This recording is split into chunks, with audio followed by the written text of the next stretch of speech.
Such sights to show you. Hell yeah.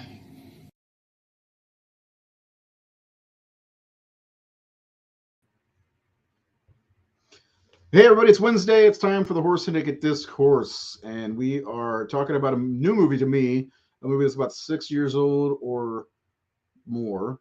The official U.S. release was 2017, but I believe it was also released at festivals in 2015, so it's been around for a while. I caught it on Tubi last night, and I got to tell you, as big as Tubi's section of horror is, it's one of the biggest streaming sections of horror. I wish they had a pay option because fuck it. Every time a commercial comes up and it's these groups of 4 or 5 commercials, it's like takes you right out of the goddamn movie. But you know, I did get to watch the movie, and it stars Ethan Embry, who I've always liked, and like seeing him in a horror movie in this role, he was almost unrecognizable. I mean, we're talking about Ethan Embry from Dutch. We're talking about Ethan Embry from Empire Records. Ethan Embry from as Nick Papagiorgio, and of course, Can't Hardly Wait. This is what he looked like in this movie. Doesn't even look like him. So a great transformation into the metalhead he plays in this movie. Interesting concept for the movie as well. We're going to get into it. We've got the guys with us. We're going to start with Nate, as this is a movie of his choice. Nathan Thomas, Millionaire. Ha ha. So yeah, this was one of the movies you chose. First of all, how you doing? I'm good. Good. Yes.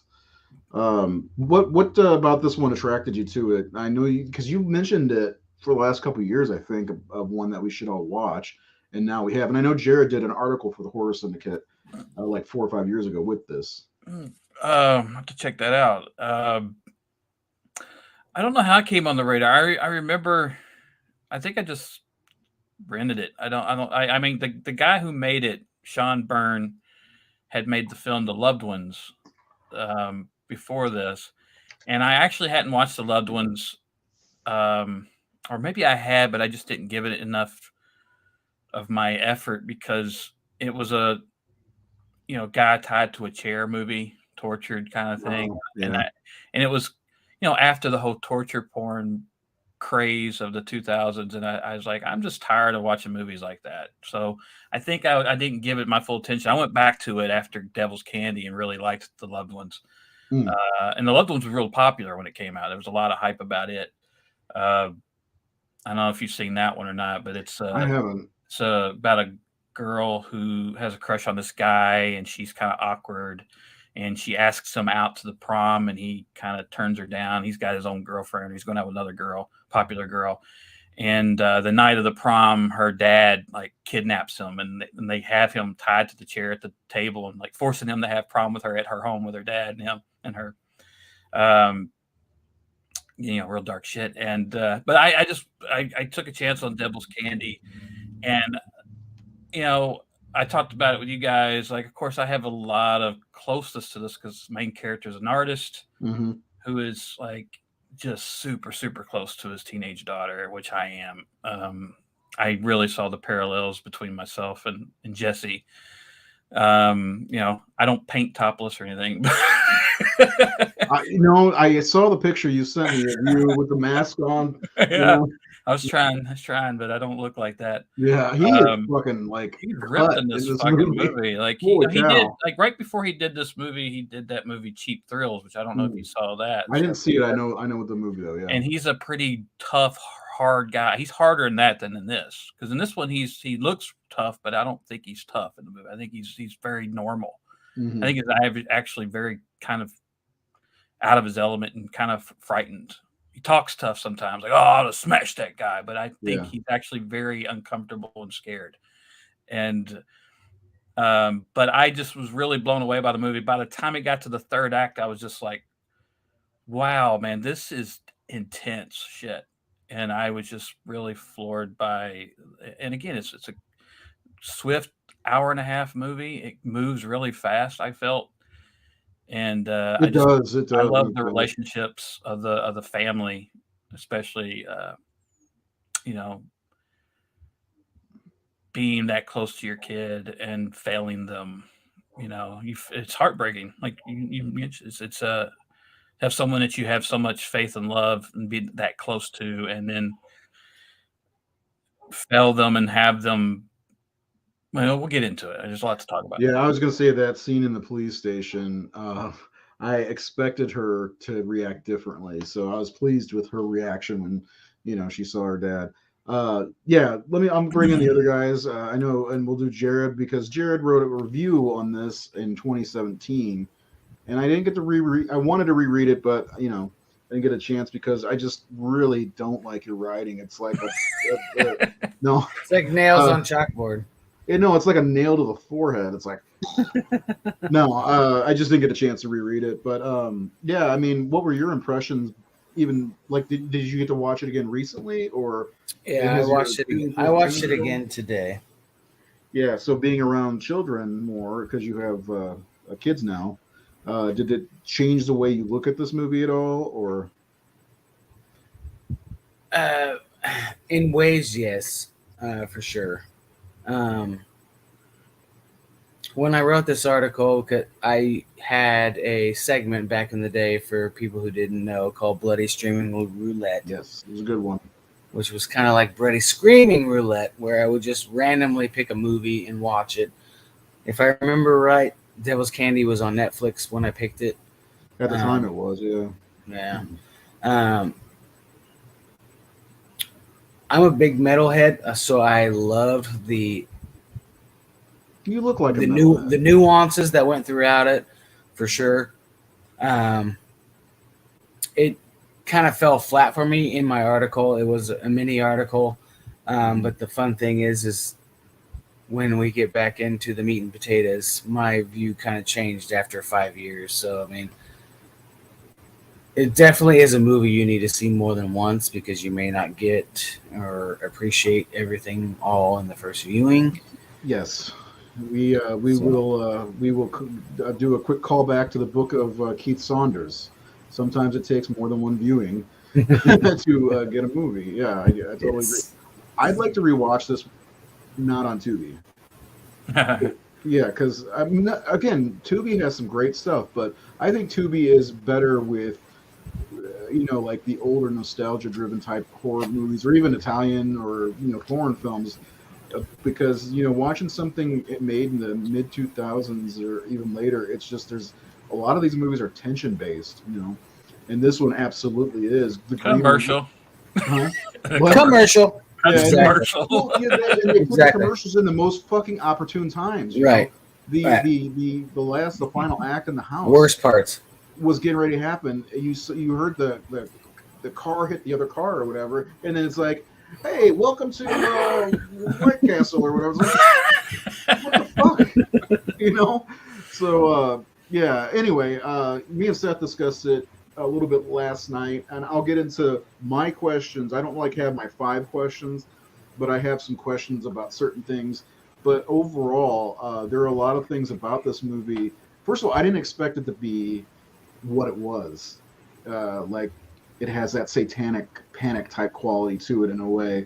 For some reason I thought it was going to be more like a home invasion slasher, but it's actually got a little bit more than just the supernatural element to it. Because anyway, we'll get into that. I got to get Seth in here before this guy just fucking every time I'm late on him, he just freaks out. I'm sorry. Are you okay? I think you're making that shit up. With the attitude always. So what do you think, Seth? After that, we'll do your you got your synopsis, I'm guessing, right? Yeah. Okay. So give us your first impressions, and then we'll get into that. I liked it. It was a pretty good dumpster fire. Okay. A lot of fire. A lot of fire, yeah. There's first of all, my favorite, like that Pruitt Taylor Vince character actor, dude. He was fucking phenomenal in this. He was like we talked about the girl, but he was fucking the standout. And the awkward scenes of him getting the gas can and the gas station. I mean, I knew he was a good actor from Identity. I mean, yeah, he was right, great in that, yes, too. yeah. That's the funny thing. I was watching. I was like, who the. He looks so familiar, but I can't. Been in a lot of stuff. Been in a lot around like 35 years. He was Natural Born Killers, and he was in. Was he really? Yeah, he was one of the prison guards. No, I gotta rewatch that. It's been He was in Constantine. Yeah, Mm-hmm. he was in. He was in a lot of 80s or late 80s movies, 90s. That you probably don't remember.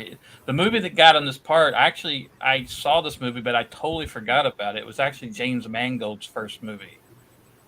Called Heavy with Liv Tyler and Shelley Winters, and he was the star. And he's like a fat guy who works at a pizza place, and he has a crush on Liv Tyler, I think. And Shelley Winters is his mom, and I guess maybe it's an update of Marty. I don't know.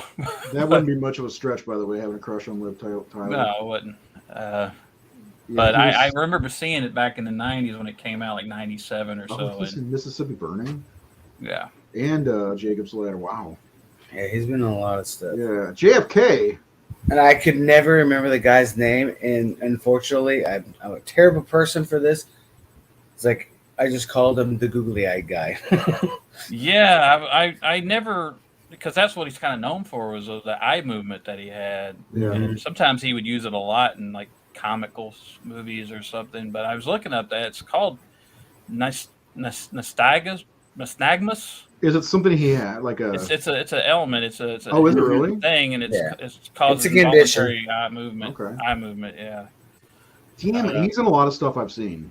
No, Yeah. I'm looking at. He's in the magnificent Western show Deadwood for 10 episodes. He was in a couple episodes of The Walking Dead, Heroes, True Blood. So yeah, this guy is a character actor for sure. Then he's in a lot of stuff. Speaking of, I've been like, this is the third time I've heard the words "Natural Born Killers" referring to that movie in the last 2 days. I have to watch it now, so I'm gonna watch it after. Have you not seen it? Oh, I've seen it. It's been okay. it's been a long time since the 90s. Been years. Like legit, like that movie. Like, I guess I bet you would, but classify it as a horror movie.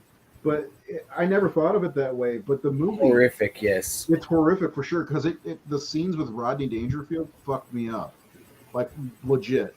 And then everything that happened with Robert Downey Jr. towards the end fucked me up. Yeah. I mean, it was Tarantino writing an exploitation movie, but I think Oliver Stone was making a statement about the media and the glamorous exploitation of crime and criminals and violence and making it sensational and how the public eats it up. Like, at the end of the movie he has that whole montage of like O.J. Simpson and the Menendez brother and the Tanya Harding thing, all the shit that was Rodney King, all that shit was going on in the early 90s. Yeah. And I remember Oliver Stone saying there was just a time when I was watching television and the news and just found myself disgusted by what I was seeing and the overabundance of making heroes out of awful people.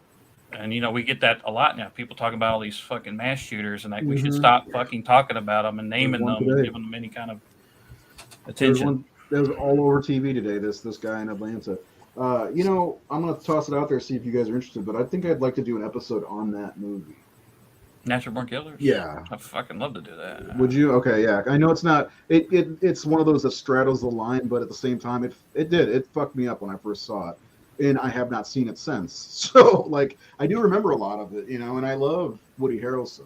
He's one of the greats. Period. And Juliette Lewis is really good, and there's a lot of. I would definitely say it straddles the line because there's a lot of horrific things that happen in that movie. Well, I mean, they're fucking serial killers, essentially. beheadings, and like there's some of the like the cut scenes. You don't know about the barbarian twin actors, whatever they, I can't remember what their names were, where they get their legs chopped off with chainsaws, like Vicky and Mallory cutting their legs off with chainsaws. It's like some Scarface shit. And then in the middle of doing it, they recognize them as actors. Oh, you know who these guys are? Okay, I'm gonna watch that tonight. No, I haven't seen it. I love you guys. It's not in the movie. It's a deleted scene. Okay, I was gonna say no more spoiling because I got to rewatch this thing. Yeah, and Ashley Judd was one of her first roles. It was cut because she plays a sister. Was Tommy Lee Jones in that one too? Yeah, he's the ward, and he's fucking great in it. Yeah. See, I have like really like little clip memories, like the Rodney Dangerfield stuff though, as the father, all that shit. Ugh. Yeah. I just love my favorite Tommy Lee Jones is where him and Tom Sizemore are walking through the hallway, and he says something about Dwight, and Tommy Lee Jones goes, "Dwight, you called me Dwight." I know there's something about his delivery that cracks me up. Yeah, he's a total cartoon character in that movie. I think I might change our timetable with the movies that we're doing because I want to get that next week.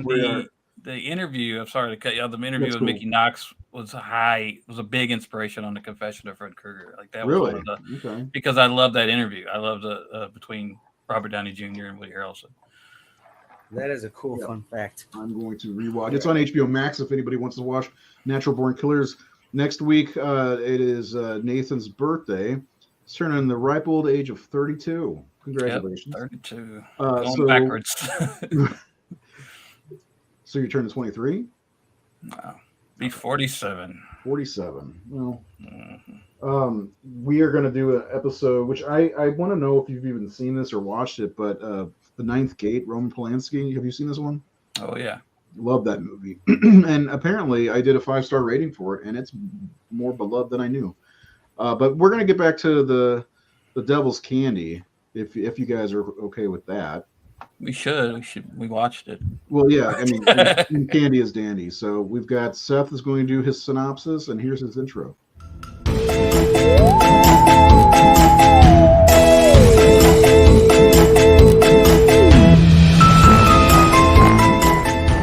An asshole.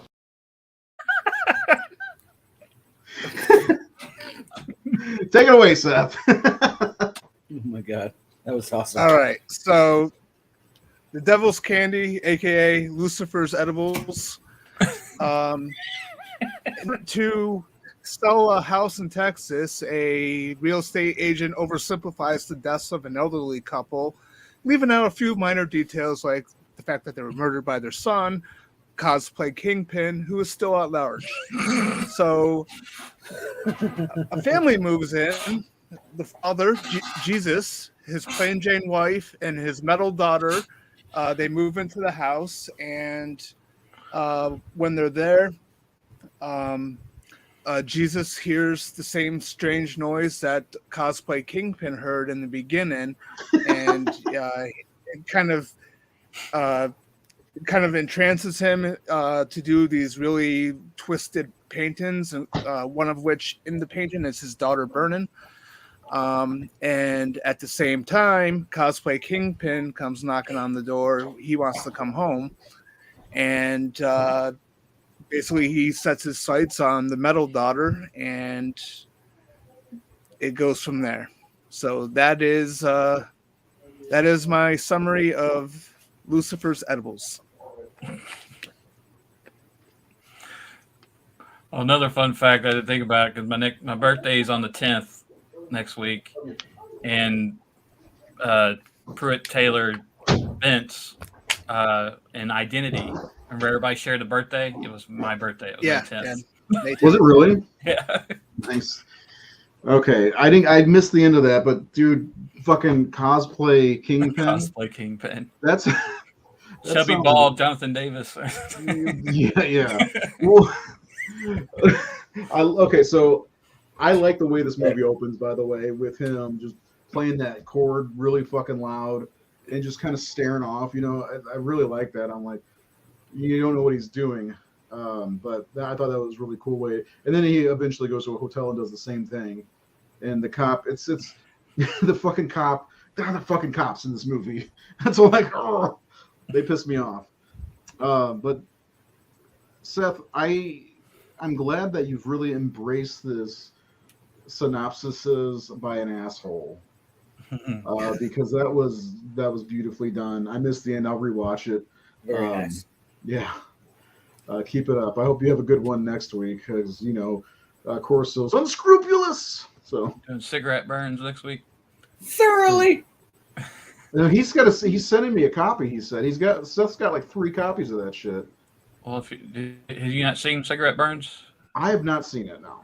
Ninth Gate's kind of, but when you say Seth, they kind of have a similarity of like hunting down occult media, arts. Well, I I haven't seen Ninth Gate right? yet. Oh, you haven't seen it? Okay. You don't know shit. Yeah. yet. Then, But I didn't give you course, the movie, but that's the plot of the movies. Hunt Yeah. down, Okay, like, the fact that books. you haven't seen Ninth Gate is thoroughly unscrupulous. Unscrupulous. You'll see what that is. Yeah. I like the Ninth Gate. I think it's a lot of fun. I saw it back in '99. I was like, oh, Johnny Depp, because he had just come off of Fear and Loathing Las Vegas, and I loved him in that. And I was like, oh, I'll rent this. He wasn't in A Nightmare on Elm Street, but that was a joke from the other show. Mhm. Anyway, this movie starts off pretty fucking weird in my opinion, and then you get a commercial break, and then I'm not gonna get over that, by the way. It's like you get these tense scenes, and they drop a fucking Hardee's commercial. Yeah, I watched it on Tubi last night because I didn't have time to watch it at home. So I Yeah. was like, well, I'll watch it while I was out somewhere, and yeah, the damn commercials. I rented it off Prime. How much was it? It was like, I don't know, $2.99 or $3.99. Damn it! I should have done that.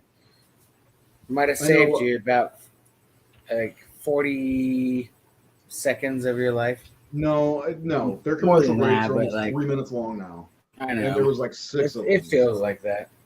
No, it legit. It's like your movie will start back up in 52 minutes. Anyway, Then I can just get up and take a piss and then come back and the movie's on. Boom, done. right. So anyway, I also had to pause it a couple times. I started at like 8:30 and didn't get finished until like almost 11 because I had to put the kids to bed. And anyway, yeah. But when Nate was talking about how he really identified with the main character Jesse, with the relationship with his daughter, which is kind of the big thing about this movie that kind of gets you. The one problem I had with it was I feel the runtime's really short. It comes in under an hour and 20 minutes. Well, the Tubi version, I don't know if there's another version, but There's you not. barely get to know the characters. The one thing that you do get a lot of focus on is the father-daughter relationship. The mom is kind of an afterthought, and there are times that I forget she's even there. But yeah, I mean, that focuses on Ethan Embry and the girl, I can't remember her name. Zoe. Kiera Glasgow? Yeah, that's her. She was awesome, by the way. I've already said that once, but she was really great. And the mom I didn't know, but I wanted to know her, if you know what I mean. Yeah, I was looking up her. She's done a lot, but nothing. I think that she's I doing, think a like, lot of people have seen. Pretty Little Liars or some shit like that. Some, teen drama show. She was really good in it. Yeah, she was good in the movie for when I she mean, was there. But I really like the moving in montage. yeah, I did It's too. really great. Yeah, that was fun. A great like- photo of them. I like that they were throwing the metal music on top of it, which, to be honest, I'm not a huge metalhead. We've kind of talked about this in the chat, but I didn't know many of the songs until the end. But it was really cool because it was different. You don't see that type of music, and Deathgasm has music like that in there. But Those came out about the same time. Didn't Deathgasm come out about the same year as Death? 20, right around there. 2015, I think. Yeah, Yeah. yeah. right around the same time frame. One of the things the director wanted to do was dispel this idea that headbangers and metalheads are not like everybody else, that the families are normal, that they're normal people. They're not just a bunch of Satan worshipers or something.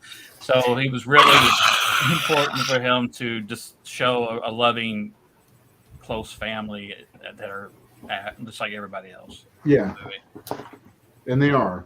And he is, like, the first thing you see is he's in his painting room or his studio. Blast some Metallica.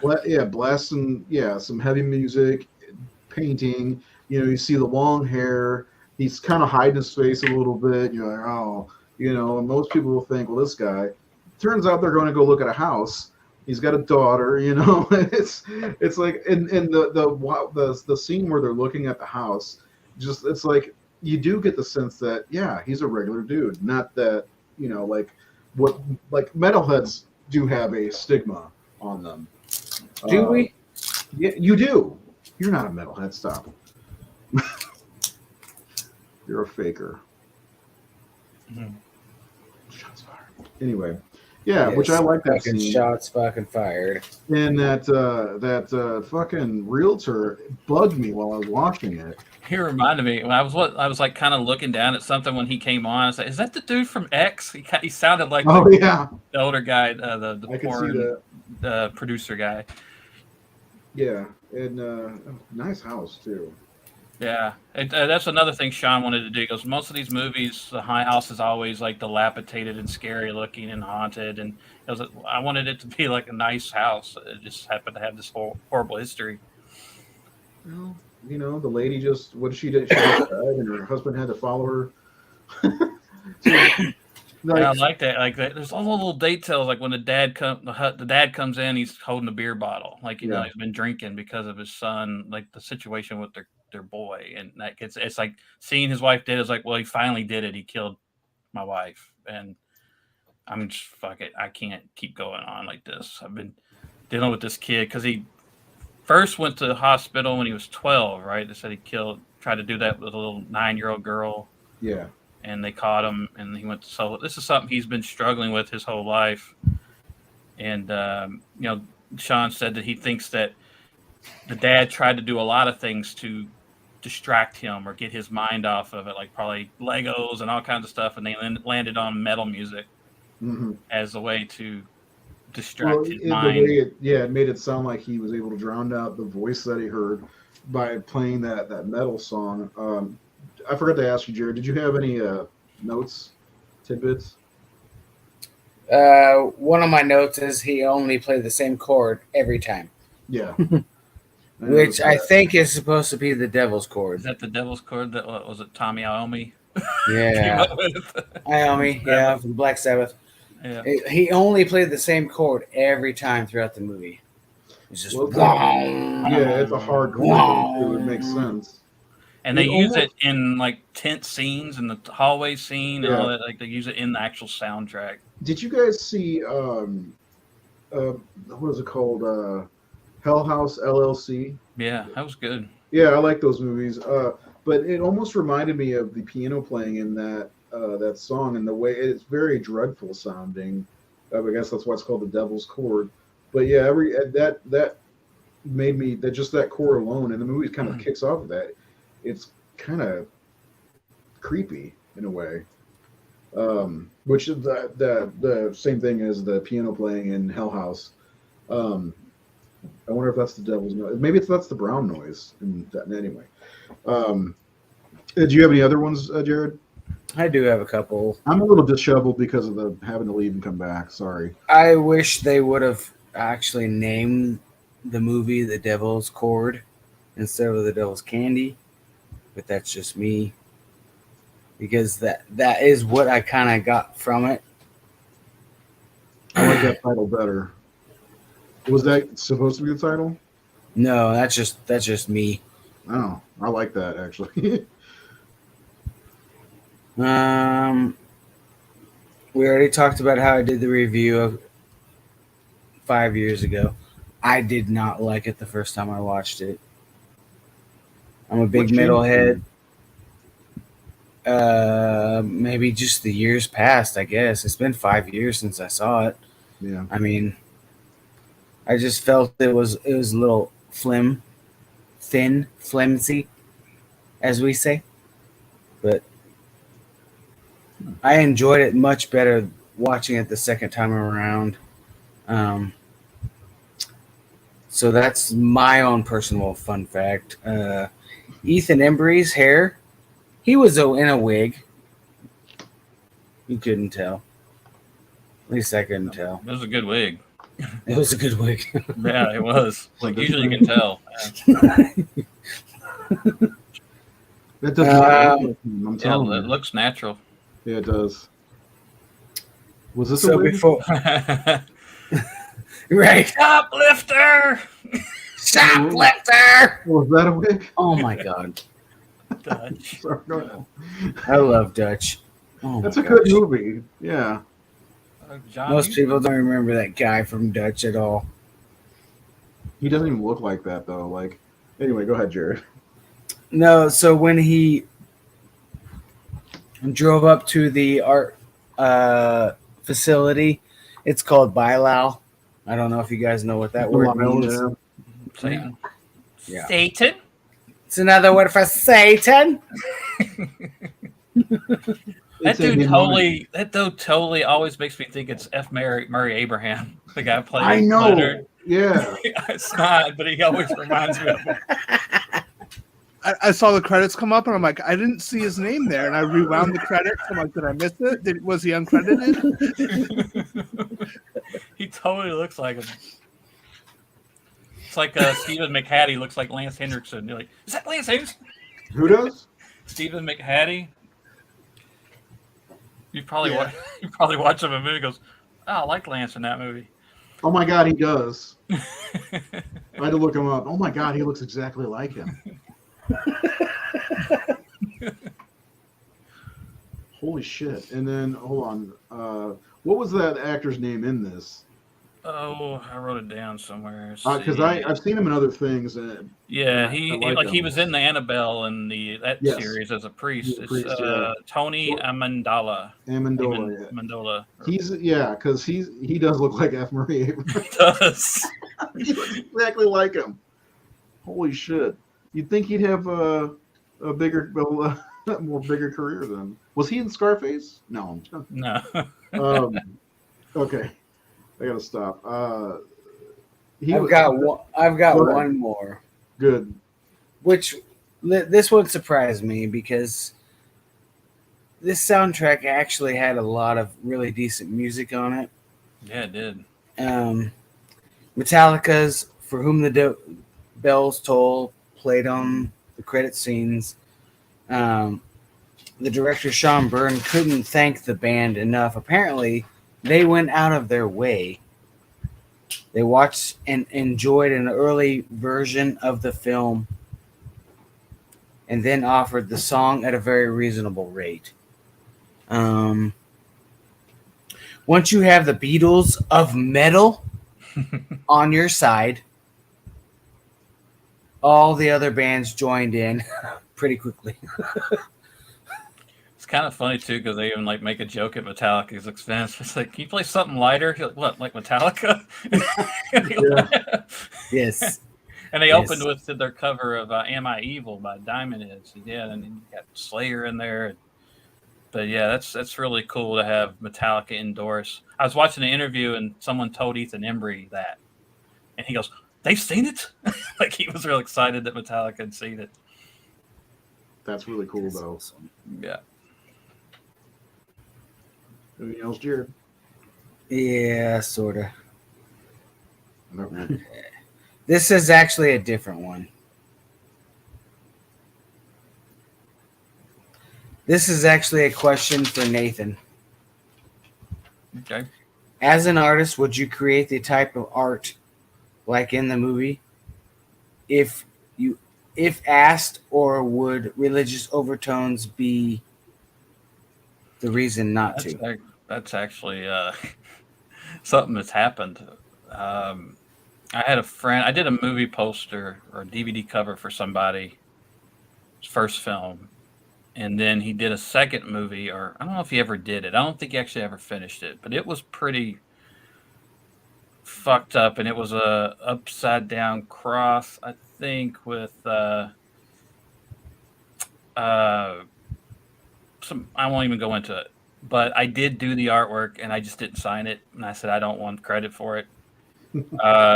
But it has come in where I'm like, there's some things like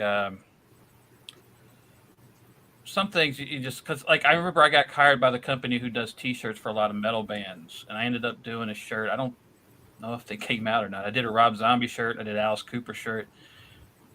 But one of the bands they were throwing at me was Slayer because they did Slayer's stuff, and I love Slayer, but everything's Nazi and satanic imagery a lot in Slayer's shirts and advertising. I'm like, I don't know. Like, so even though I'm not highly religious, at the same time, it's fiction, you know.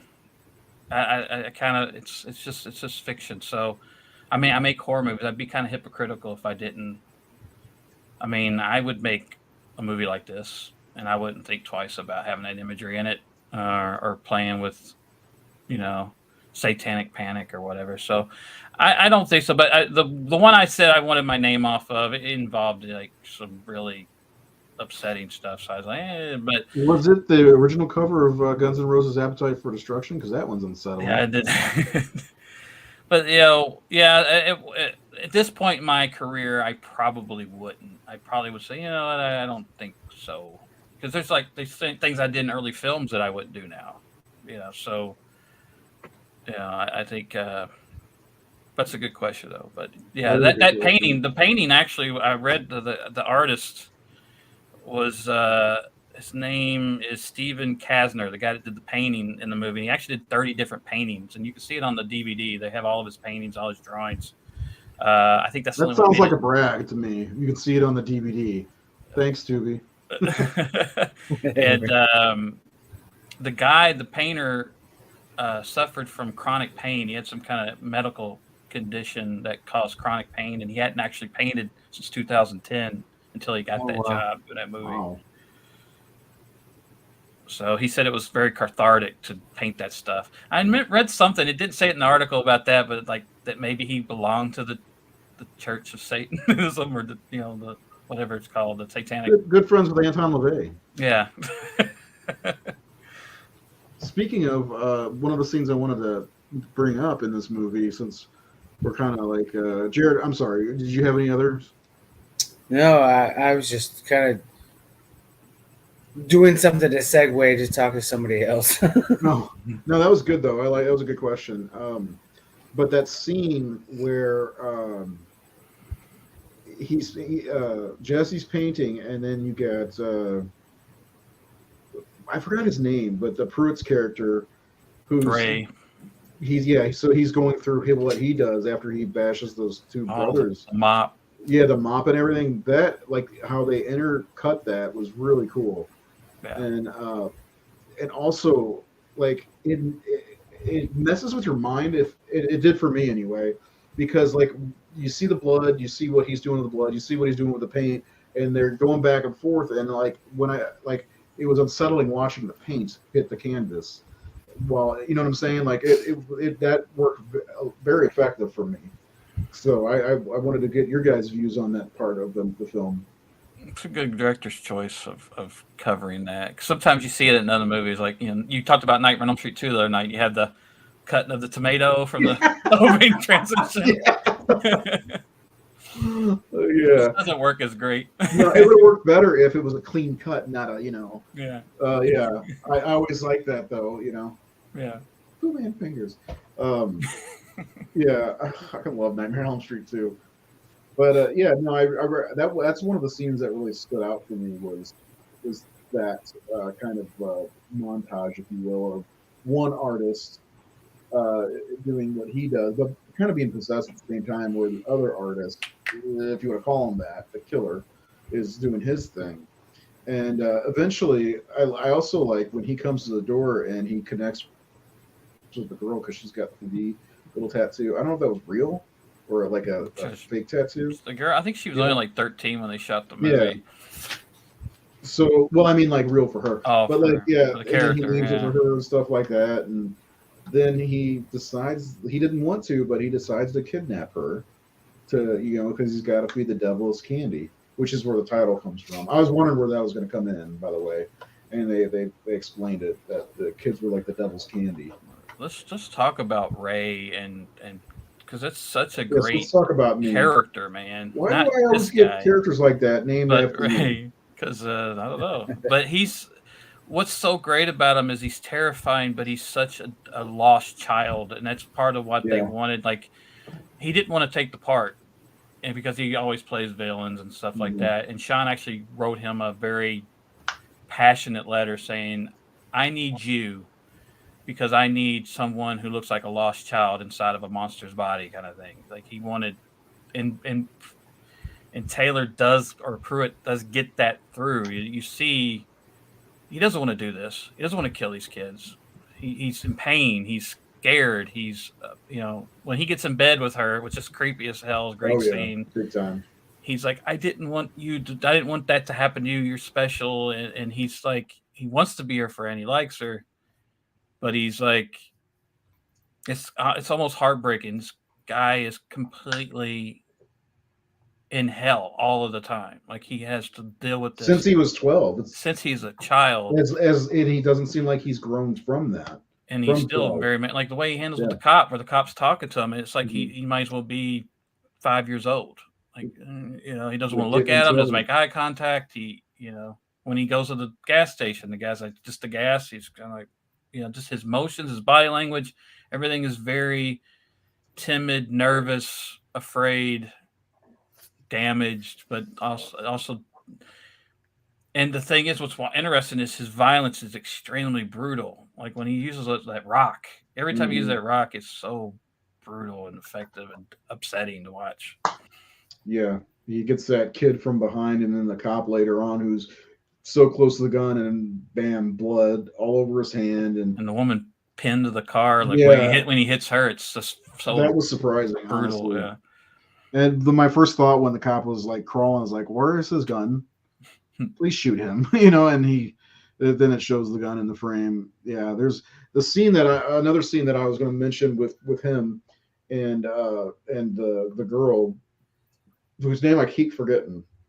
Zoe in the movie. Yeah. The way he has her tied up. Oh man. With the duct tape, and it was good that she thought quickly on her feet, because he was getting prepared. And also I noticed like how he's wearing the same clothes throughout the same movie essentially, and he would cover himself in a trash bag to keep the blood off of him. But you notice his shirt, the V keeps getting darker and darker with dirt. So that just again shows you how mentally youthful he is, I guess, in a way. He's not really taking care of his clothes. There's no way he could take care of himself. I mean, he probably doesn't have that ability or that skill. That scene in when he rents the motel room or the hotel room, and he just hands him a wad of money. That's like what I used to do when I bought baseball cards back in the day. He's like, just put it on the counter, But I really like that scene that that's probably, in my opinion, one of the more tense scenes in the movie until the third act, was when she's unwrapping herself from the duct tape and then gets out the window and he's grabbing her, and I was like, oh my God, he's gonna break her fucking leg. Like, because the way he was holding it, it looked like all he had to do was push down and her leg was toast, basically, But that was probably one of the more tense scenes in the movie for me. And I like the way it actually unfolded. I didn't think she was gonna die, but in that moment. But I like that she was able to get herself out and everything, and I felt bad for the dad too after that. Overall, the movie made me feel like no one was safe. I talked about how I felt unsafe, and I like he murders a little child. We see that. We see a kid die, and then we see her get caught. And when he goes, I'll get to that scene. It's in my scene, but there's so many moments like that, and I there's so many moments where my breath is taken away, or I'm so panicked. Like when he's trying to get to her, when he has his meeting with the art guy and his car, he blows a tire and he's trying to get to the school. I mean, he gets there and she's not there. It's like, I was terrified at that moment. Like, just as a parent, to get to put yourself in that shoes of, and I thought about that. Like, there's things in this movie, like when we first bought this house, my friend came over and we were hanging my big screen TV in the basement, right? And it was a bitch, and we kept having to redo it and try to get up, and time got away, and all of a sudden I get a phone call, and it's the school. It's like, am I gonna come pick Lily up? Because, and it wasn't because I was being neglectful. It's because here school starts an hour earlier than where we were. Oh, really? So I wasn't. I was still on old time. Yeah. And so I'm like, oh, I got plenty of time. But I was like, no, she gets out an hour earlier. So it was like one of those things where I'm like, oh my God, I felt horrible. I was like, it's one of her. She's a new kid in school, like same thing. And I hit in school's calling me, can you pick your daughter up? So there were She's little still here. things. There were little things like that. The one scene also very felt familiar was when after he, I think it's after he broke into the house and got in her bed. Ethan Embry's sitting there watching out the window with a ball Yeah. bat. I've done that. I don't know. I'm sure some Have of you you have really? done that because there was the house we used to live in. There were these punk kids that lived in the neighborhood, and they were robbing houses, and they were looking in windows and things. Someone came over and said those kids were looking in your windows, and so I was Damn. pissed, and I was just sitting there in my Yeah. living room with a ball bat, watching, just like he was doing. So I was like, I've done that, and I remember my house. I was renting a place with my sister and her husband 20-something years ago, and we had my nephew who was just a baby at the time. We had gone out. We came home, and someone had broken in our house, but they came in through the baby's room window. Oh shit. All that.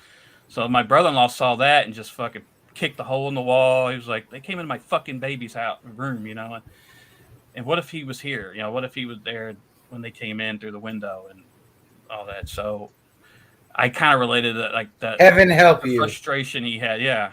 I will fuck you up. I will bash you. Yes. Yeah. I mean, I've never done that before, but I can kind of like You can imagine yourself doing it. Yeah. Like that feeling of someone's fucking looking in my windows and coming around my house and peeking around trying to get in here. And that just the violation of it of, I can't sleep. I'm going to sit here and wait for your fucking ass. Make sure you don't come in here. Yeah. And I mean, as a parent, you do have that instinct of protection, and that was one of the parts I actually really liked was he was sitting there, and as soon as his wife comes up to him, he like jumped into action, So, but I love that he's not. Ethan Embry looks physically imposing in the movie because of his figure, his ripped body, and he's a metalhead, but he's so vulnerable and afraid. He's out of his element. He's not a roughneck. He's not really made for this. He's terrified. Mm-hmm. And I like that element of it. He's not playing a tough dude. He's playing a very human. Mark without a C. Yeah, I was going to say he's not Nick Papagiorgio, but he's Paxton from Can't Hardly Wait. He wears shirts. He has hair. Fits all those. It's so funny. He fits all those molds. He's Rusty number 4. Is that what it is? He's the fourth one to play Rusty. Yeah. Yep. My second favorite, I have to say, by the way. I love Vegas Vacation. It's underrated. It is underrated. What do you say? Put a quarter in, get a car. Put a quarter in, get a car. Something like that. I don't remember exactly. I like Randy Quaid with Wayne Newton. Yeah, I need to watch that one again too. That movie's pretty damn good. Do you want to do your scene then? Sure. Kind of touching on it a little bit. Yeah, I'm still trying to make sure I got things lined up because, kids always get in the way. Kids. What does Freddie say? Kids. And then he blows up in a really bad CG scene like New Nightmares as well. Well, I mean, it is canon. So, no, we won't go into that again. All right. Let's do it.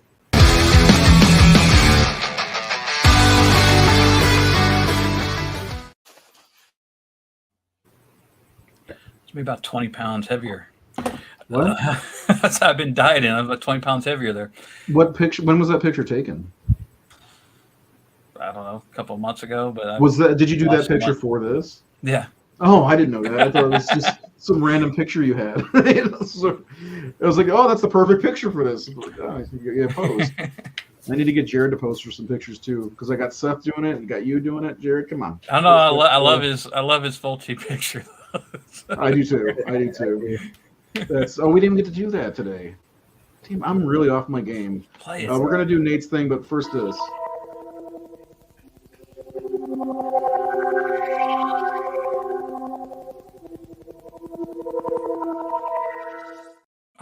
I'll throw a tidbit in since you played it.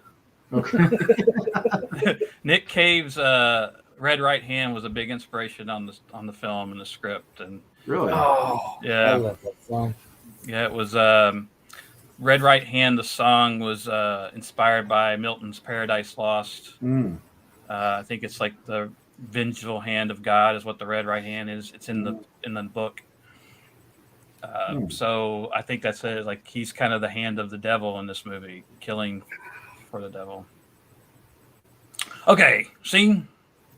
It's not this one. Nope. It's this. I don't. Yeah. All right. Yeah. So this is the hallway scene, with, or the foyer scene, we want to call it. Which, when I watched this for the first time, and even every time I watch it, my heart pumps, and I was like, "Oh my God, I don't know who's going to survive this, if they're going to survive this," because it felt very likely that. I mean, he and it's sloppy. It's great. So anyway, this is a shot where Ethan Embry, Jesse, is looking out the front door. They have this great stained glass red cross on their window, and so he's seeing this obscured devilish figure coming through that at him, and again he's terrified. They've just seen that he's murdered these two cops that were watching the house out front. Let me ask you real fast. So when you first see this door earlier in the movie, and you see that stained glass, I thought to myself, I'm like, is that going to come into play at some point? And it did.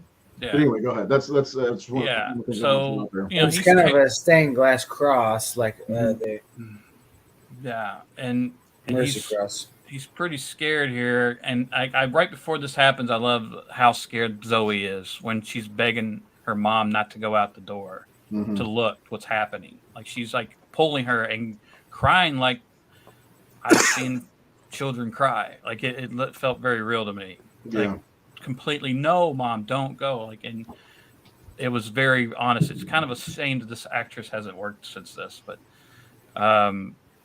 anyway, so he's looking out, he sees them coming, and he ducks down and goes into the other room and grabs his ball bat and crosses back over as Vince is coming to the door, and then he's waiting there with the bat, scared. We're gonna say. By the way, the T-shirt he's wearing, it says "Find the thing you love and let it kill you," which is it's talking about art.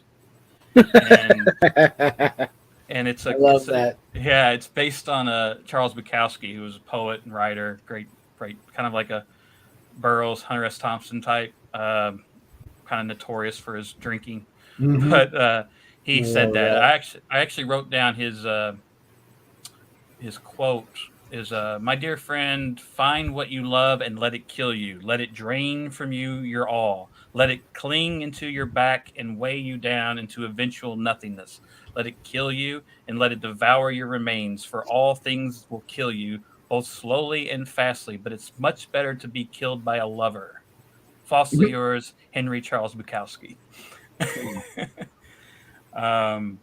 So I love that because that's the movie deals with. Yeah, it's great, and the movie really deals with the sacrifice that artists have to make between family. And I had to do like people.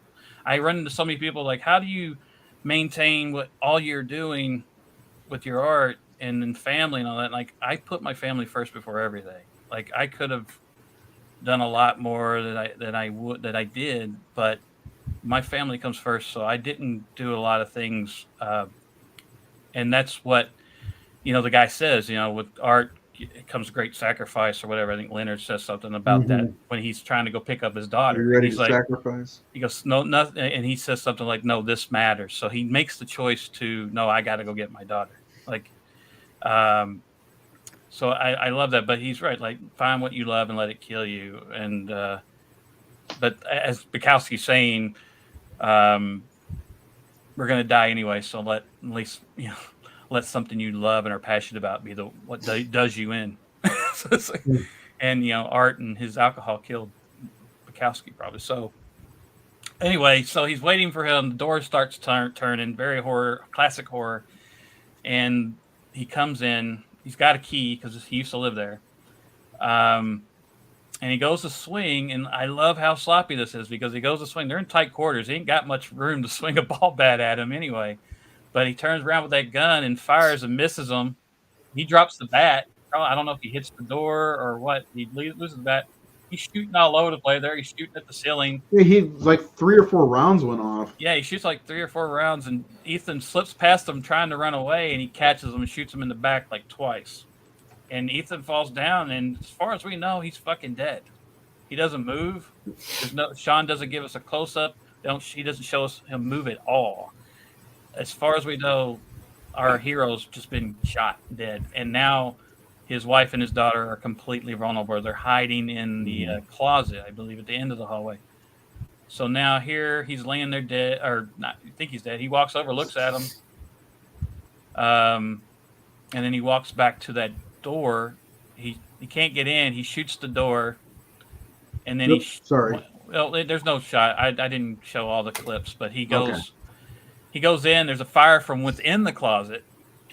Yeah, and then he pulls shots in the closet. Yeah, and then he pulls her out and is dragging her on her like socks there, which is great. She's trying not to be pulled. Now we know Dad's down, possibly dead. He shot somebody in the closet. Mom may be dead, and now this little girl is on her own again. She's already gone through this hell. Like this little girl goes through fucking hell. I mean, she's already been kidnapped and barely escaped. She's traumatized, and now she's being pulled out. She just saw probably her mom get shot. Yeah. Her dad's laying there shot, possibly dead, and this man is pulling her out, and she knows he's going to kill her. And so she's hanging on to everything she can. He's pulling along, and then he leaves with her, goes out the front door, and then the mom crawls out of the closet, shot, but still alive, and she's crawling. She's calling to him, I think, to get up, and then he comes back in with a gas can. Yep. And he's carrying her, and he walks past the dad, and he sees her, and he pulls out his gun and puts it to her head. And I swear to God, I'm watching this scene like, I think he's going to kill her. I think we're going to see her get killed. That's how unsafe I felt in this movie, is I think she's going to die. And there's a scene where she looks at her daughter, almost to calm her daughter. She stops looking afraid. Mm-hmm. And she mouths the words "I love you" to her. I mean, I'm getting emotional thinking about it, just talking about it right now. And he, of course, he pulls the trigger and he's out of ammo, and he's got the gun to her head, pulls the trigger, nothing happens, and then he keeps pulling it and looking at the gun and tosses out of frustration. And that's where I end it.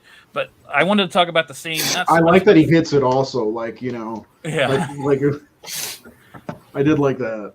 Yeah, it's like I love that scene because I felt unsafe and I didn't know what was going to happen. And I think it's very well shot and edited. Yeah. And the performances are fucking and the performances are all solid in that scene. I felt their fear. I felt their hopelessness.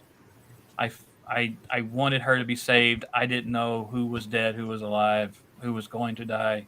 Yeah. It felt like anybody could. It's revealed later that Jesse does kind of get up. Yeah, he gets up. I mean, he gets a shot right to the back that goes straight through. You see it go through. But I like that scene also. It's very tense. And I think, Seth, we agreed that the third act was probably the best part of the movie, right?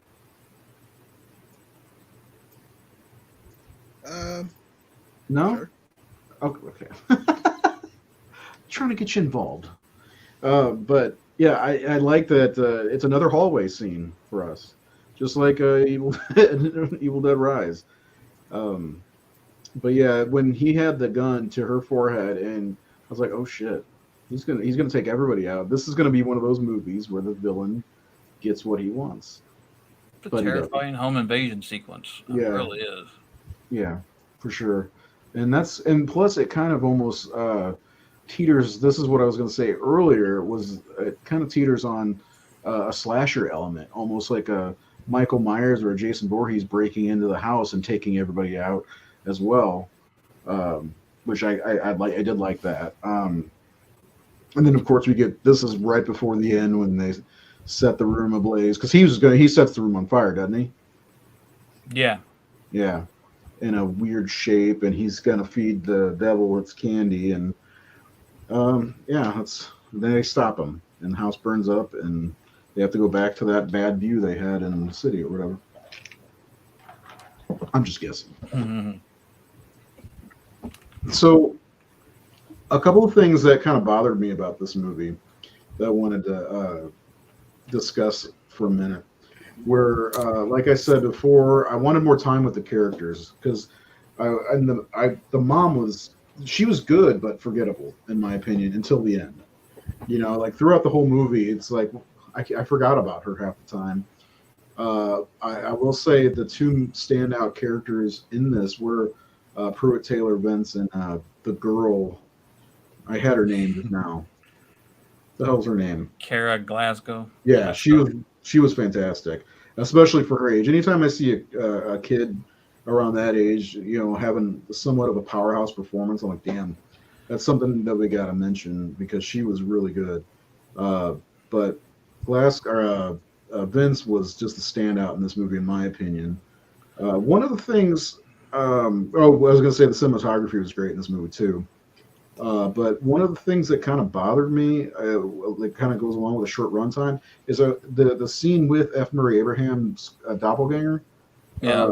It like I know it had that point where he was showing that yes, his daughter's more important, but it almost felt like that was just that and him going to the studio and all that was almost pointless. And I wanted to get your view on that, Nate, because I told Seth, I was like, that part right there kind of, it's like, what the fuck was that even there for? I know that it was somewhat of an obstacle to get to but then they showed the scene where his tire blows. It's like, what else is going to happen? I mean, that scene is, you talked about the wife. The wife's purpose in this movie is to keep them afloat because he's an artist and he's not making any money. And they had this new house and he fucked up the painting commission that he had, painting the butterflies by painting this awful thing on it. And, I think when he goes to, isn't it after, he goes to see that guy after a moment where they're talking about finances, aren't they? Yeah, he paints the cross thing. He said it felt like it went through him. Yeah. And then so he took the thumb drive or whatever it was to the art studio. But there's a scene right before he goes to the art studio that inspires him that I need to make money. Mm-hmm. And he knows he's not going to cut it doing these little commissions. He needs to get into a gallery and make some real money and real exposure. And he sees this and maybe he knows this guy has a taste for the occult or the dark. It reminded me of one of my favorite Tales from the Crypt episode is the one with Tim Roth and William Atherton, where it's called Easel Kill Ya. And Tim Roth is a painter, and he goes away. He's struggling, and he accidentally murders a guy a headbanger who plays loud music below him. And he goes out on the balcony like, hey, turn the fucking music. And he knocks the plant off and it kills the guy and knocks him off. And he paints the guy dead. And then he sells that painting to William Atherton, who pays shitloads of money for really depraved and sick artwork. And that's my favorite episode of Tales from the Crypt next to the Harry Anderson comic book one. That's a good one, yeah. And but that's what reminded me of, like, he's going to this art dealer who he knows is going to appreciate this dark shit, especially the story of I don't even remember painting this. Like, this was something that's not that came through me. I didn't make it myself.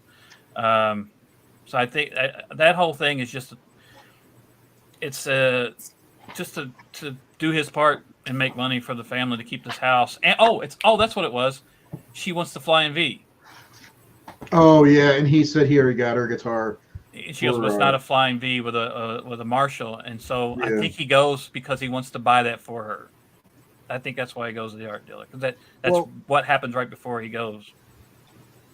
Well, right before he goes, he's looking at the painting of the upside down cross, and on the table next to him is a stack of bills, final warning, stuff like that, and that's when he goes to the. When he goes to the thing. It's a combination of that. Okay, and so I must have flying V. Yeah, I must have missed the stack of bills. But the whole thing with F. Murray Abraham 2.0 is that he killed Mozart. Yeah. How do you get to City Hall?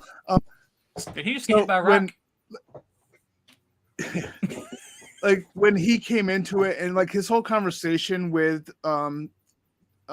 Jesus about the paintings, like it, like they it almost kind of seemed like there was something more sinister going on there with that character.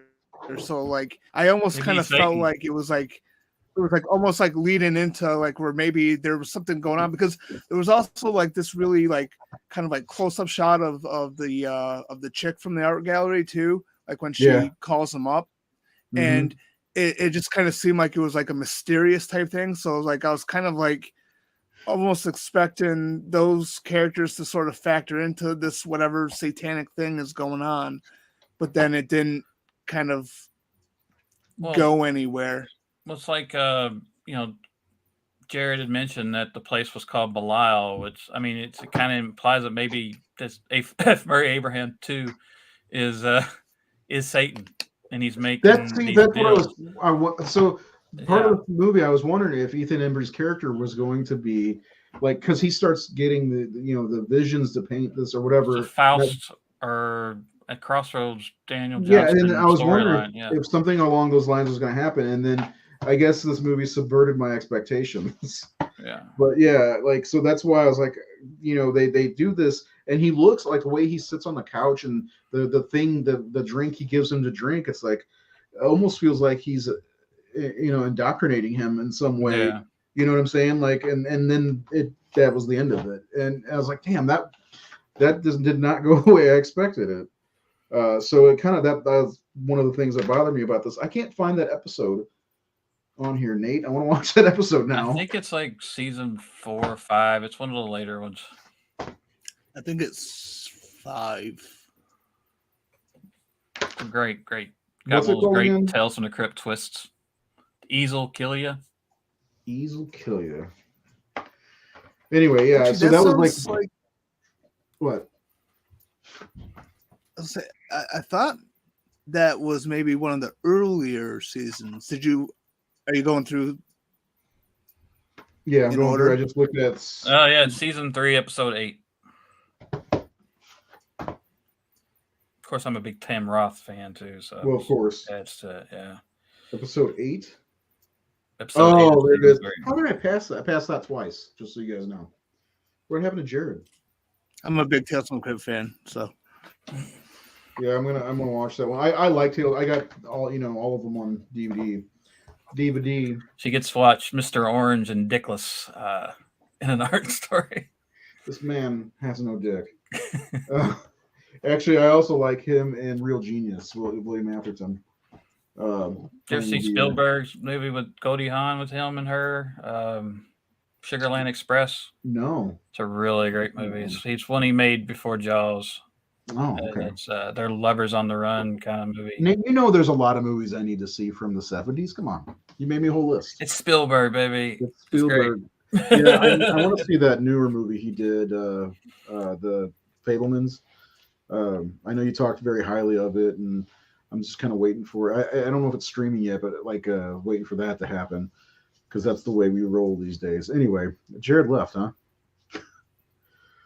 Maybe he's having connection problems. I don't know. I hope I didn't make him mad when I said he's not a metalhead. I was just joking.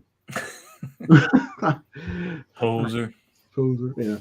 Anyway, yeah. Overall, the movie wasn't bad. It's. I think Jared's right. I think giving it another watch, especially without those fucking commercials, would help a lot. Because I'm not even joking. They showed a commercial right as he was coming back in with the gas can. That's crazy. Yeah, and it's like, come on, man. That's such an important, intense building scene to interrupt that. Like, are you fucking kidding me? I don't want progressive insurance right now. Right. And that's the worst thing. They're the same fucking commercials over and over again. It's like, this is why I don't miss having cable.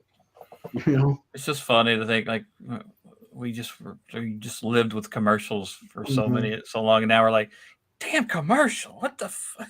Yeah, it's like, come on. Well, and then they show these long ass blocks of commercial. Anyway, that's just a little gripe. I'm see if I can't get this on DVD or something like that. Give it another shot. Because I mean, there were things about it I definitely liked. But that F. Murray Abraham thing, that I was wanting to see how that was going to play out, and It's not my favorite. $15 on Amazon for It's not Blu-ray. my favorite moment of the movie, just because it seems very out. It doesn't feel like it fits with the movie because it's so stylized, Exactly. Yes. art world Yes. bullshit. Yes. Very.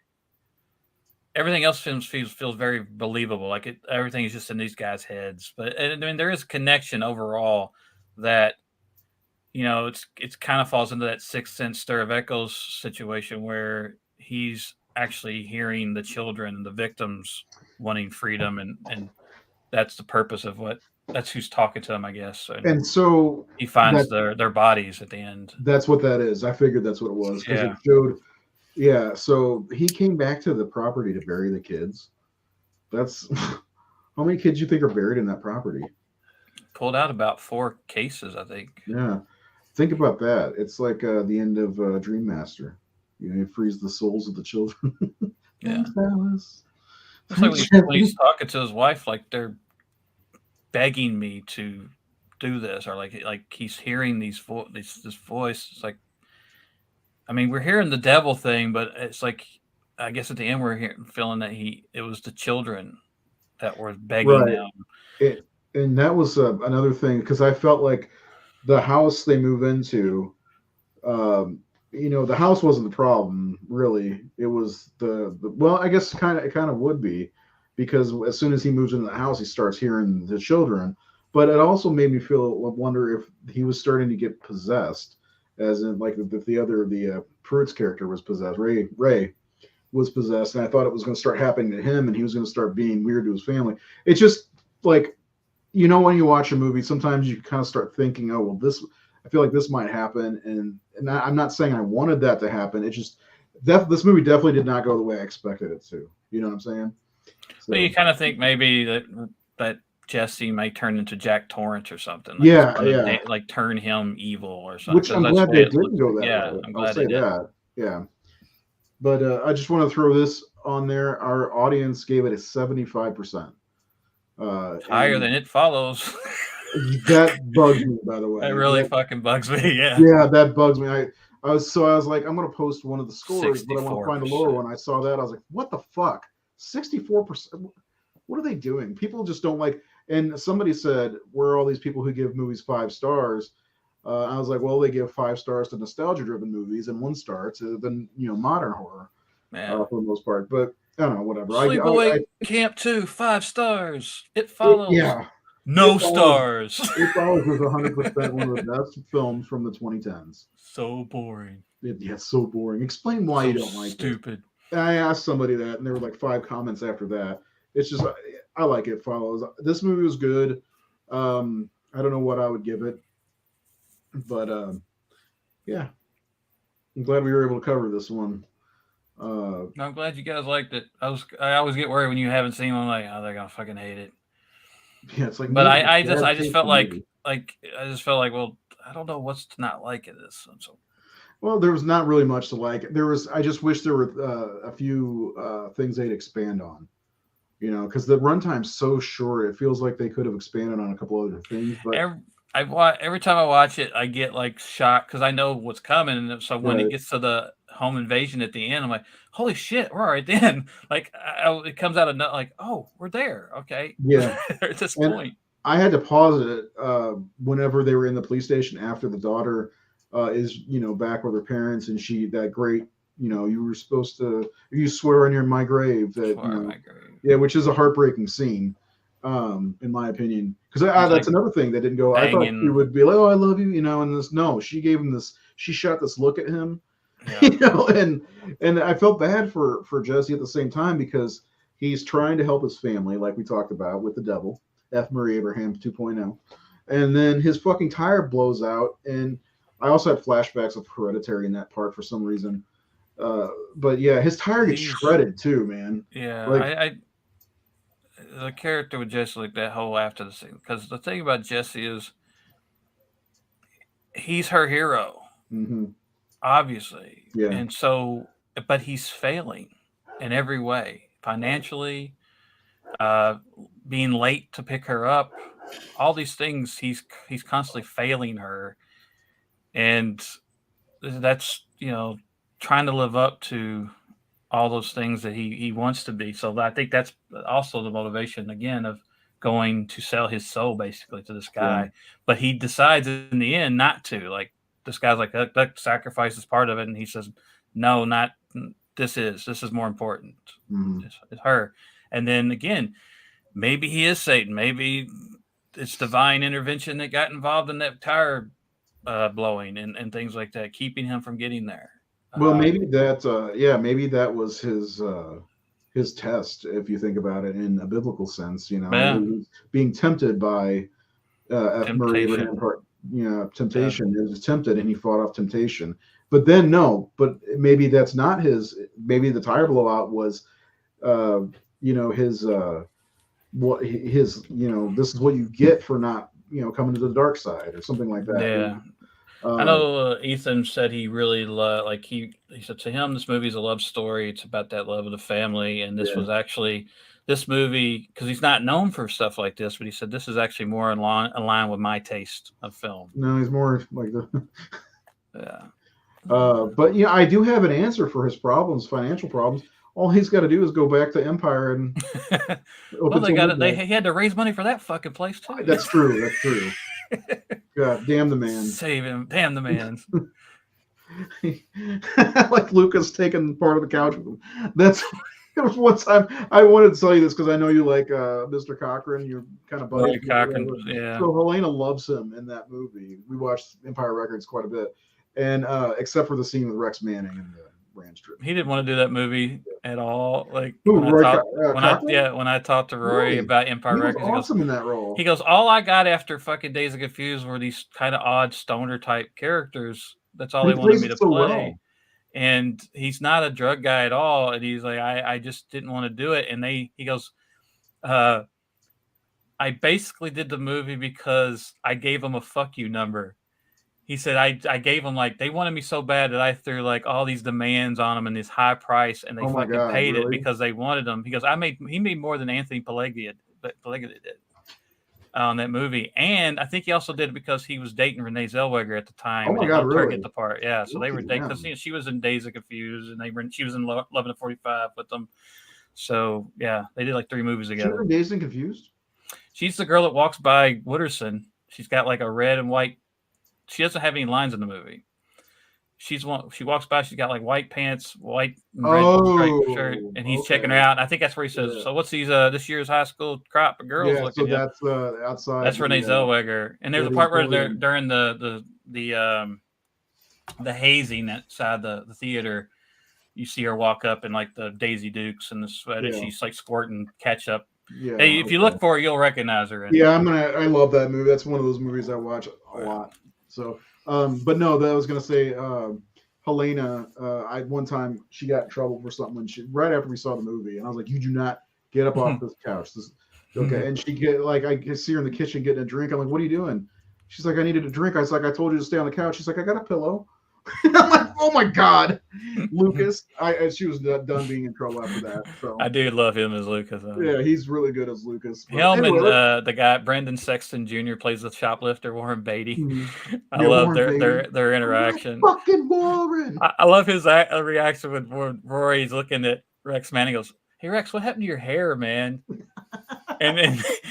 And Brendan just starts laughing. Yeah, his laugh is great too because it's legit because he's got that thing. Then he starts. Yeah, that was really good. I love that movie. That's that and Dazed and Confused and Mallrats were my mid '90s. Really, Yeah. Let's do some final thoughts because I know you got to get going in a minute. So we'll do your final thoughts on this, and then me and Seth will do ours. And all right, I'll deliver and get out of here. Like I said, I really liked it. I think it's one of my favorite horror films of the last decade. Watching it back, maybe I don't have the same enthusiasm that I did in 2015 about it. Mm-hmm. But I didn't really see a lot of movies like that at the time. I think it's the same year as The Witch and things like that. But I thought, again, I I don't know if the movie's good, like really, really good, or it's just that I'm seeing an artist who's got a very close relationship with his Identifying a daughter, little bit, and I yeah. completely saw myself up Mhm. there a lot, and I could identify with moments and the emotions and again, at the same time, he's an everyman. He is afraid that he's trying to be strong for his family and protect them, and he's failing at it, and he keeps failing. And I just dig it. I do think some of the heavy metal stuff, I could see a lot of the criticism I saw were from metalheads who just thought it was kind of. I remember some people specifically, like when he's like calls her and like gives her the devil horns before she goes into school, like, oh, that's so lame, and but at the same time, I'm like, fuck you, dude. Like when we're with our daughters, we don't give a fuck what you think about us. Like I'll look like a fucking clown when I'm trying to amuse my daughters or make them laugh or make them smile. Oh, yeah. And she's having a bad day. It's her first day of school and she's scared and she has a shit day, but he knows that. He's like, hey babe, I'm with you. You and me. Fuck everything else. And so say it's lame or whatever, but I think I felt a genuine love with that family, especially between her and him. And I think that's what really resonated with me with that movie. Yeah, and I can see that for sure. I mean, my daughter is a little bit younger, but I let her paint my toenails, and we do all this different stuff. And yeah, I get it, totally get it. I'm sure Seth can also. He's got 2 daughters around that age. I'm sure you had those moments where you're like, I don't give a fuck if anybody. I'll put this stupid hat on, or I'll let them put makeup on me, or whatever. There's there's one of my favorite pictures is me and Lily sitting on the floor drawing, and she took like the crayon and she's drawing on my face, and I'm just letting her draw on my face, and those are the memories and the things that are precious, and in those moments we don't care how uncool we are, or how uncool we look. It's cooler to be a fucking dad who engages with their children, yes, and supports their quirks. Helena painted my back one day. She painted a whole mural on my back, and that was last year. So it's fuck it. My kids are the most important thing to me. And I can see it when you interact with your kids. When you talk about your kids, I see how in love you are with them. I am. And how much they love you. So, and it shows. And I respect any dad like that. So, yeah. Plus, one of the best things, and I want to ask you guys, and this is way off topic, of course, but like I love it when I see little twinkles of myself in them, or little twinkles of their mother, especially in my case since she's gone. Seth maybe not so much wanting to see the twinkle of their mother, but but you see like when they do something and you see like, oh my God, that's just like me. I fucking love that. It's like little moments like in this movie where they're banging their head and then they look at each other and he looks at her in the rearview mirror and they start banging. It's like that connection of father, like they were having a blast. And we, I have a video of me doing that with playing Queen, and we did the Waynesboro head banging. Oh. Lily was like 4 or 3 and like. So Bohemian Rhapsody? Yeah. Yes. And that stuff's those are the memories you have and you start smiling. And I thought I caught that in this movie. You did for sure. That was probably other than the end, because I really did like the end when he breaks in, when Pruitt breaks in. But and he gets shot and you're like, fuck, he's dead. Like he can't protect his daughter. Like he's again, and it's that's the feeling I got. That overwhelming. Oh God, like. Yeah, where I don't know if this will make my top 20 of the decade because I'm working on that list now. There's a lot about this movie to like. It's just I have a couple of hangups right now. That's why I need to watch it again. No fucking Tubi on this one. It's a strong fucking decade. I don't care what does. The 2010s is a phenomenal decade for horror. Forget about it. Like I'm even having trouble already with 4 years of the 20s, trying to make a list for that, and we're only 3-4 years in. So, but yeah, I mean, my favorite movie from last decade was probably either Evil Dead, but Hereditary is one of my favorites for sure, and It Follows. And, if you're watching the show and you gave It Follows less than a 4-star rating, what the fuck? It's a good movie. It's a great movie. But anyway, Nate, do you have anything else you want to say before we let you go? Nope. I'm out of here. All right, bro. Have a good night, man. We'll see you in 2 weeks. Seth, final thoughts. Later, man. No. Final thoughts, Seth. Final thoughts. I liked the movie overall. Yeah. I did have a couple issues. One of the things like we talked about, or you guys talked about, was the whole thing with F. Murray Abraham 2.0, but also I love that. the whole sequence with the fire at the end. There was something about it I didn't really care for. Oh. And to be honest with you, and I know this sounds twisted, but I wish that they had the balls to off one of the family members at least. And I thought they were going to go there with the girl when she was tied up. I was kind of like caught up in that moment. I'm like, holy fuck, because previous to that, when he killed the other kid that he hit with the rock, you hear the kid whining and crying as he's, getting the hacksaw together and everything like that. So I thought they were going to go there, and I was prepared for it. And I think it probably would have had a bigger impact on me if they actually went that dark. But I mean, I kind of understand why they didn't. But Yeah. Overall, it was a good movie. I enjoyed it. It's not one of my favorites of the decade, but it was definitely a good watch. It was one to see for sure, and that scene where she's like, where they could have killed her, I thought they were going to kill her too, and it was a very good tense scene. And I was still clinging to the fact at that point where I thought Ethan Embry's character Jesse was going to turn bad, because I felt that throughout most of the movie, and because he kept going in these trances and doing the paintings, and and then they did that scene where, like I talked about, where it's him doing the painting and then the blood and back and forth, that, which I like that, but it felt like it was setting him up to become like the other guy, but they went a different route, which is fine. I mean, it was their movie, but it didn't do what I expected, which actually is a good thing. That's generally, I have a feel for movies and where they're going to go, and I'm glad this one subverted my expectations. We don't need that in Star Wars, though. I'm just saying. Anyway, don't forget to subscribe to the Horror Syndicate on YouTube. And next week we are doing The Ninth Gate, a fantastic film. Seth, I can't wait to hear your thoughts on that one, because I think you will like it. It's a good one. And then on I almost said Friday, Sunday, Seth and I will be back at you and talking about A Nightmare on Elm Street 3 Dream Warriors. I don't have an image for that right now, but we'll be doing that, because I don't want to find an image that has a house that doesn't match and then Freddy looking like a fucking turd. I guess it's on one of the DVDs. Anyway, so join us for A Nightmare on Elm Street 3 on Sunday. Jesus Christ. We'll go live around 8 Central, 9 on the East Coast, I think. Is that right? Yep. And that's it. Yeah, we'll be back next Wednesday, me, Seth, and Jared with The Ninth Gate. And sorry we were late today, but I had to get my chillin'.